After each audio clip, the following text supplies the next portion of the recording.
স্বাগতম বন্ধুরা, আজ আমরা আপনাদের নিয়ে চলেছি থাইল্যান্ডের ব্যাংককের সেই বিখ্যাত ফ্লোটিং মার্কেটে, যেখানে দোকানদারেরা নৌকায় বসেই বিক্রি করে ফল, সবজি, খাবার আর নানা ধরনের হস্তশিল্প।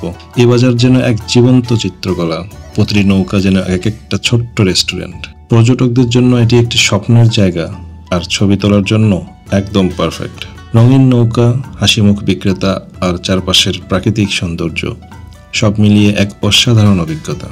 বাজারে ঘুরতে ঘুরতে আপনি শুনতে পাবেন স্থানীয় সঙ্গীত, দেখতে পাবেন থাই সংস্কৃতির ছোঁয়া। সকাল থেকে দুপুর পর্যন্ত এই বাজার থাকে প্রায় চাঞ্চল্য, তাই এখানে আসার সেরা সময় হলো সকালবেলা। আমরাও সকাল সকাল এখানে এসে উপস্থিত হলাম। চলেন শুরু করা যাক আজকের ভ্রমণ।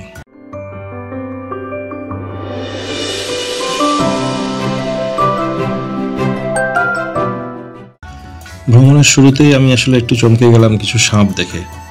বেশ কয়েকটা সাপ, বিভিন্ন কালারের অজগর সাপের বাচ্চা বেসিক্যালি, তারা ঘাড়ে নিয়ে দাঁড়ায় রয়েছে এবং ট্যুরিস্টদেরকে অ্যাট্রাক্ট করার চেষ্টা করছে। কিছু ট্যুরিস্টকেও দেখলাম তারা এসব ঘাড়ে নিয়ে ছবি তুলছে, বেশ সাহসী তারা। বাট আমার আসলে এত সাহস হয়নি, আমি দূরে দাঁড়িয়ে কিছুক্ষণ দেখলাম।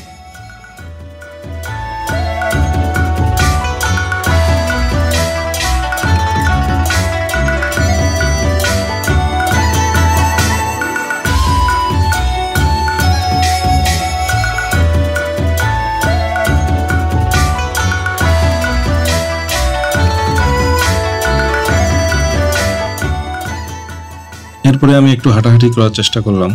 এক পাশে ক্যানেল আর এক পাশে কিছু দোকানপাট। তো ট্যুরিস্টরা অলরেডি তাদের বোট নিয়ে ঘুরতে শুরু করে ফেলছে। তো আমি চাইলাম যে কিছুক্ষণ একটু হাঁটাহাঁটি করে দুই পাশটা দেখার। এখানে কিছু হস্তশিল্পের আসলে দোকানপাট আছে। তো আমার ফ্রেন্ডরা চাইলো কিছু কেনাকাটা করার জন্য, কিন্তু দাম দর ঠিক না হওয়াতে আসলে কেনাকাটা হয়নি তেমন। বাট প্রোডাক্টগুলি বেশ সুন্দর।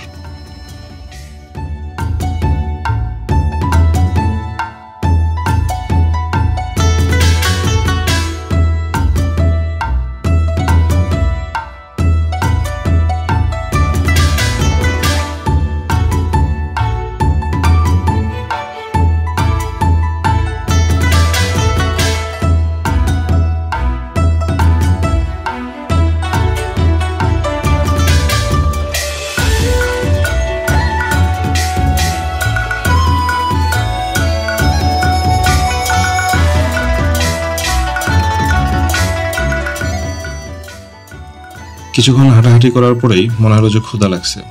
সো আমরা বোট নিয়ে ঘুরতে যাওয়ার আগেই ভাবলাম যে কিছু খাওয়া দাওয়া করে নেওয়া উচিত। I think it should take too long for 1 hour or something. Yeah, we will take for 1 hour. So, Yes, but we have to land first, huh? okay. Later, Okay, sit.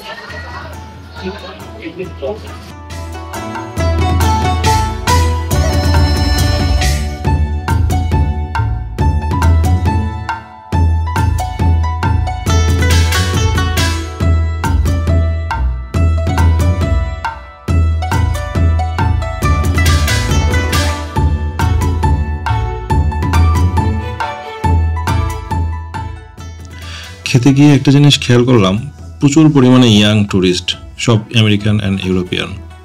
বেশ ভালোই লাগলো দেখতে সবাইকে, এবং সবাই বেশ মজা করে খাচ্ছে থাই ফুড। অসাধারণ লাগলো বিষয়টা।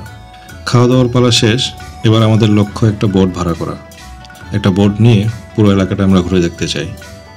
তো সামনের দিকে এগোতে থাকলাম একটা বোট ভাড়া করার জন্য। দেখা যাক একটা বোট নিতে পারি কিনা। সাথে থাকুন।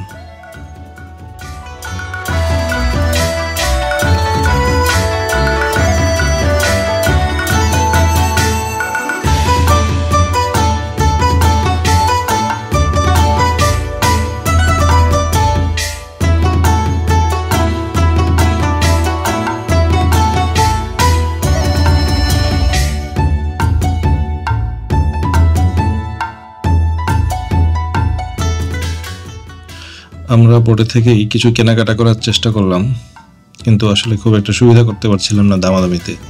আমার ফ্রেন্ড অনেকক্ষণ ধরে চেষ্টা করলো যে কিছু কেনা যায় কিনা। কিভাবে এখানে বার্গেন করতে হয় সেটা দেখেন।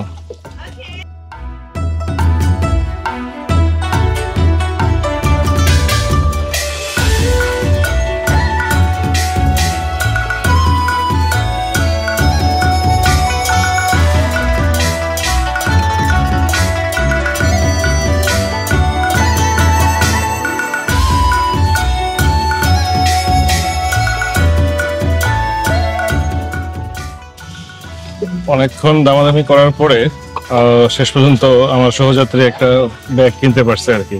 থাইল্যান্ডের এই মার্কেটগুলো আমাদের দেশের গুলিস্তান বা নিউ মার্কেটের মতো, আপনাকে প্রচুর দামাদামি করতে হবে। দামাদামি না করলে আপনার ঠকার সম্ভাবনা আছে। আর যদি আপনি ঠিকমতো দামাদামি করতে পারেন তাহলে মোটামুটি আপনার পছন্দের জিনিস আপনি কম দামের মধ্যেই পেয়ে যাবেন। আগস্ট মাসে থাইল্যান্ডে একটু বেশি গরম মনে হচ্ছে, কিন্তু সুবিধা হলো যে আগস্ট মাস হলো cheapest month of the year in Thailand. কারণ থাইল্যান্ডে যদি আপনি কম খরচে ঘুরতে চান তাহলে আগস্ট মাসকে বেছে নিতে হবে, কারণ আগস্ট মাসে আপনি কম খরচে এখানে ঘোরাফেরা করতে হবে। ফ্যামিলি নিয়ে ঘুরতে আসার জন্য খুবই ভালো একটা জায়গা। আপনি বাচ্চা কাচ্চা নিয়ে যদি থাইল্যান্ডে আসেন তাহলে অবশ্যই এই জায়গাটা একটু ঘুরে যাবেন, বাচ্চাদের খুব ভালো লাগবে। এবং আমি এখানে প্রচুর ফ্যামিলিকে দেখলাম যারা ফুল ফ্যামিলি নিয়ে এখানে ঘুরতে আসছে, বাচ্চা কাচ্চা নিয়ে, এবং কাপলরা তো আসছেই।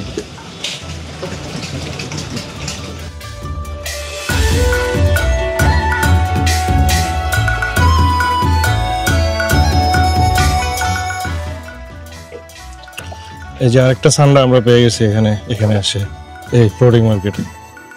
এই সান্ডাদের প্রজাতি আছে বেশ কয়েকটা। আমরা সান্ডা বলতে যেটা বুঝি মরু অঞ্চলের লেজের মধ্যে কাটা আছে ওটা, বাট এখানে এটা ডিফারেন্ট। এই লেজার্ডের বিভিন্ন স্পেসিস বিভিন্ন জায়গায় পাওয়া যায়, থাইল্যান্ডে যেটা পাওয়া যায় সেটা একটু ভিন্ন।